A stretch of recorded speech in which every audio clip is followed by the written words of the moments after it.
के लिए परमात्मा स्वयं आते हैं।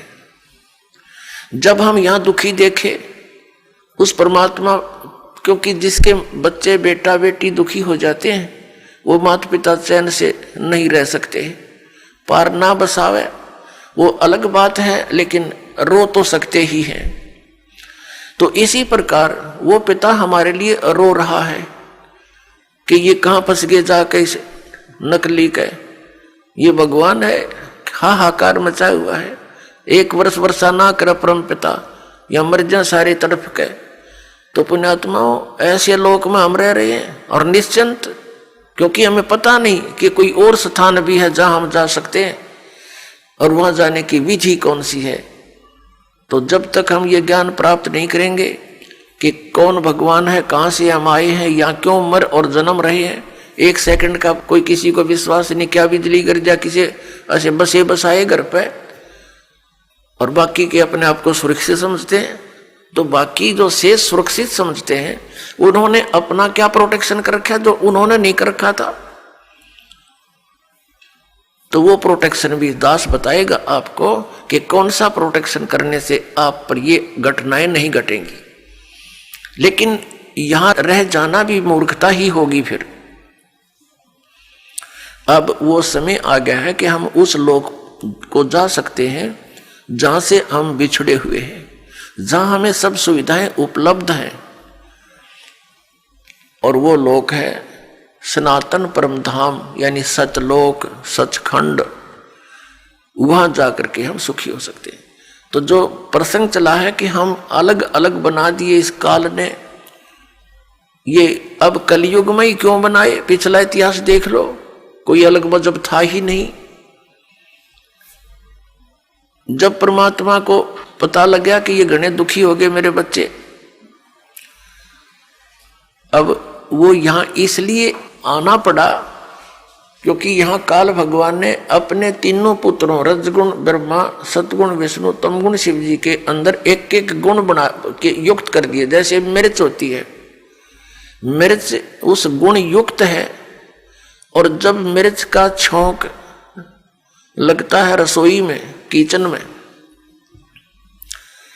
तो वहां से उसकी निर्गुण यानी निराकार इफेक्ट दूसरे कक्षों में भी होता है, दूसरे कमरों में बैठे हुए सदस्यों को भी होता है, और छींकें आनी शुरू हो जाती हैं।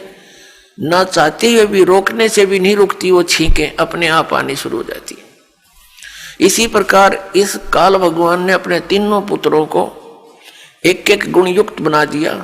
इनकी अलग से राजधानी ऊपर बना रखी है इस ब्रह्मांड में, वहां ये रहते हैं, लेकिन वहां से इनकी जो तरंग है वो हमें यहां आकर प्रभावित रखती है। तो जिस कारण से हम परमात्मा को भूल गए।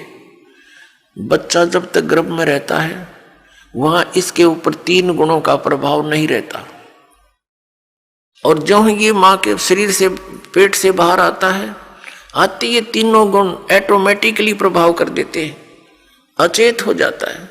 इसको नए सिरे से समझाया जाता है, तू कौन है, ये तेरा पिता कौन है, तेरी माँ कौन है, तेरा भाई कौन है। इस तरह की पढ़ाई पढ़ा के काम चलाओ, इसको तैयार करते हैं। फिर परमेश्वर आते हैं स्वयं उस तत्व ज्ञान को प्रदान करने के लिए और हमें ये बताने के लिए कि तुम यहाँ के वासी नहीं हो, तुम यहाँ काल के भयंकर लोक में रह रहे हो। तो पुण्यात्माओं, ये ज्ञान परमात्मा सतयुग से ही बताना शुरू करते हैं, लेकिन सतयुग त्रेता द्वापर में हम परमात्मा के इस ज्ञान की तरफ ध्यान नहीं देते। कारण क्या है? तो वो कारण बाद में बताएंगे, पहले हम जिस प्रसंग पर चले हैं इसको दोबारा लेते हैं। तो परमात्मा ने देखा कि मेरे बच्चे बहुत बुरी तरह दुखी हो रहे हैं। यहां रजगुण के प्रभाव से हम, श्री ब्रह्मा जी रजोगुण के कारण हम संतानों उत्पत्ति करते हैं, विवश हैं, जीव के बस की बात नहीं, चाहे कितनी बात बनावे। इसके आगे खुद शंकर भगवान भी फेल हो गए, जो भगवान की संज्ञा में हम लिया करते थे। ये बाई फोर्स सब क्रियाएं हमसे करवा रहा है। फिर एक दूसरे में मोह ममता, भाई बहन, पति पत्नी में, माता पिता के अंदर संपत्ति में ये मोह जो उत्पन्न होता है, ये एक ऐसा अनविजिबल रोप है, ये अदृश्य रस्से बांध रखे हमारे, ये जीव के बसकानी से दूर हो जावे। इसको सतीथी बोलते हैं। और तमोगुण से अपरिचित हो, जरा सी बात पर झगड़ा हो जा, लट्ठम लट्ठा गोली चल जा, ना जाने कितने आदमी मर जा। और ये संहार करने में की सेवा इसको दे ही रखी अपने पुत्र को, काल भगवान ने शिव को, तमोगुण शिव को।